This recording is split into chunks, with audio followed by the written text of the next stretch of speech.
We are narrative people, and we need stories. Whether those stories are negative stories or positive stories will determine how we react to the world.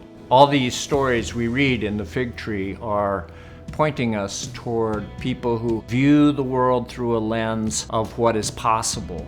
When I'm tempted towards despair, I need those stories, the corrective narrative that the fig tree offers. It isn't all fear, hate, division. In fact, I'm knit together into a community of people that are putting in the time and the work to build the world that we want to share, a world of compassion and humanity. It's a wonderful thing to read when so much of the news these days is trauma to the soul.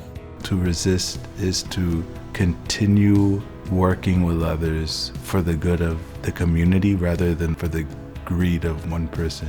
So much is about headlines and how much can I read in 2 or 3 paragraphs, and the fig tree always dives in deeper and you really get to know the people you're reading about.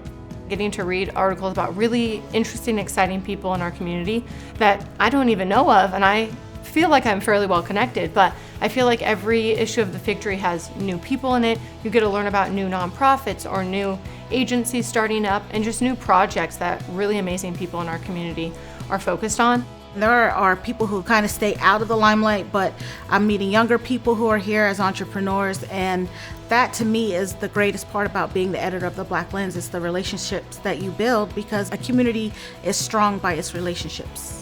I like the fact that it connects faith communities. I like the fact that it connects ethnic communities. It connects generations.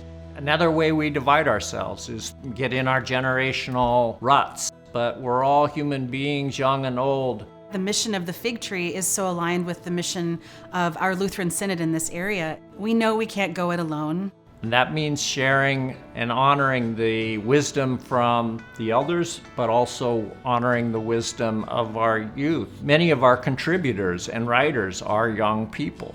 You can't possibly see today without looking at history. I've learned the importance of social justice and speaking up for other people. A lot of elderly people I know have fought for civil rights, and I've learned to listen to people, because when you don't understand where people are coming from, you can't fight for justice.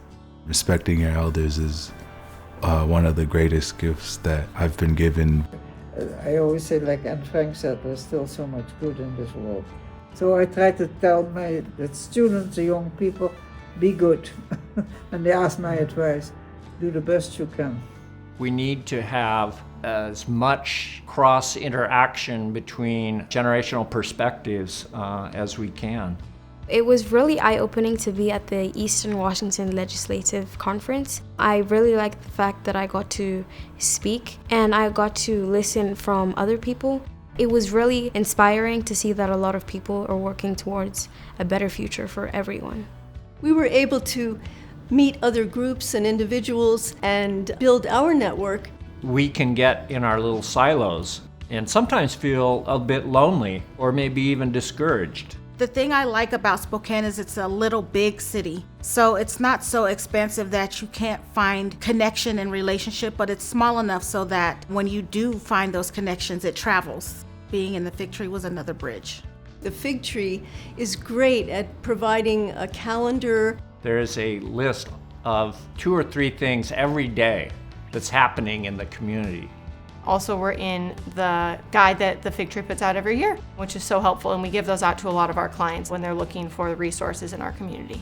A lot of people ask me where they can find help. The families and the residents in long-term care facilities have many issues, and the resource directory is a wonderful source. We get a lot of individuals coming in, some that are experiencing homelessness, some that are recently housed, some that are looking for rental assistance, even just food banks. With the resource guide, we can be like, everything that you possibly just asked us about is in this book, and you guys can take it home. It's really helpful to not only give to our clients, but as a resource for our volunteers to help those when they come in to see us.